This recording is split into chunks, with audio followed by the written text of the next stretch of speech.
আজ একটা নিরামিষ তরকারি রেসিপি আপনাদের সাথে শেয়ার করছি।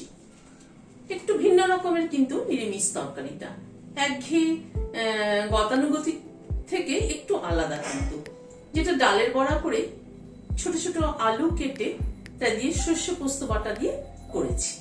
খেতে কিন্তু দারুণ হয়েছিল। চলুন তাহলে একবার দেখে নি কি করে বানাবো। এখানে মুগ ডাল খানিকটা আমার হাতের মুঠে দু মুঠের একটু বেশি হবে, ধুয়ে ভালো করে ঘন্টা দুয়েক মতো ভিজিয়ে রেখেছিলাম। মুগ ডালটা গ্রাইন্ডিং জারে দিয়ে দিলাম। একটা আদার টুকরোকে ছোট ছোট করে কেটে দিয়ে দিলাম। একটা কাঁচা লঙ্কাকে ভেঙে দিয়ে দিলাম। হিং থাকলে একটু হিং দেবেন। আজকে আমার কাছে হিং নেই, তাই আমি হিং দিতে পারলাম না। একটু জল দিচ্ছি, দিয়ে একটা পেস্ট তৈরি করে নিচ্ছি। ডালের পেস্টটাকে ঢেলে নিচ্ছি একটা বাটিতে। ডালের পেস্টের মধ্যে নুন দিলাম পরিমাণ মতো, অল্প একটু চিনি দিলাম, হাফ চামচ পোস্ত দিলাম, অল্প পরিমাণ হলুদ দিলাম। সবকিছু দিয়ে মিশিয়ে নিচ্ছি। আর একটা মশলা পেস্ট তৈরি করার জন্য গ্রাইন্ডিং জার নিলাম। এক চামচ সর্ষে দিচ্ছি, এক চামচ পোস্ত দিয়ে আর একটু দিলাম, 1.5 চামচ মতো পোস্ত দিলাম।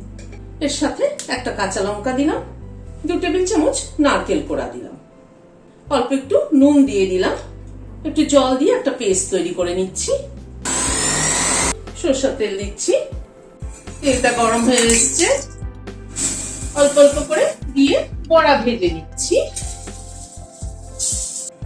একটা পিঠ হওয়ার পরে উল্টে দিচ্ছি বড়াগুলোকে উল্টে পাল্টে লাল করে ভেজে নিলাম। তুলে নিচ্ছি, আবারও দিয়ে দিচ্ছি। সব বড়াগুলোকে ভেজে তুলে নিলাম। কড়াইতে আর একটু সরষের তেল দিচ্ছি। তেলে হাফ চামচ কালো জিরে ফোড়ন দিলাম। কালো জিরেটাকে একটু ক্র্যাক করিয়ে নিচ্ছি, গ্যাসের ফ্লেমটাকে কম রেখে। এখানে একটা আলু ছোট ছোট করে কেটে একটু বয়েল করে নিয়েছি, দিয়ে দিলাম। পরিমাণ মতো নুন দিলাম, হলুদ দিলাম পরিমাণ মতো। নুন হলুদ দিয়ে ভেজে নিচ্ছি আলুটাকে। মিনিট 2 সময় ধরে ভেজে নিলাম। এবার সরষে পোস্ত নারকেল যেটা পেস্ট করেছিলাম সেটা দিয়ে দিলাম। বাটিটা ধুয়ে একটু গরম জল দিয়ে দিচ্ছি।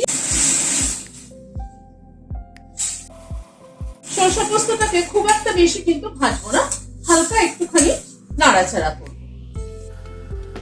এই মিনিট খানেক একটু নাড়াচাড়া করলাম। পরিমাণ মতো চিনি দিয়ে দিচ্ছি, সামান্য একটু জল দিচ্ছি। বড়াগুলো দিয়ে দিলাম।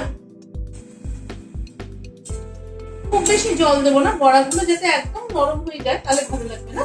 বড়ার মধ্যে একটু ঝোল ঢুকবে, বড়াটা হালকা নরম হবে, তাহলে কিন্তু ভাত দিয়ে মেখে খেতে ভালো লাগবে।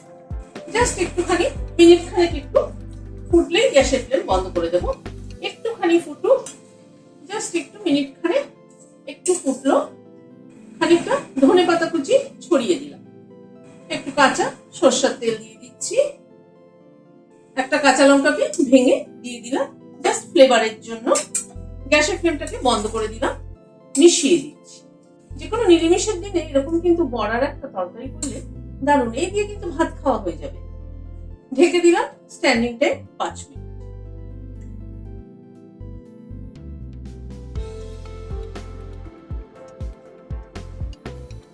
ভিডিওটা যদি ভালো লেগে থাকে তাহলে একটা লাইক এবং সাবস্ক্রাইব করার অনুরোধ রইল। আজ তাহলে এখানে শেষ করছি। নমস্কার।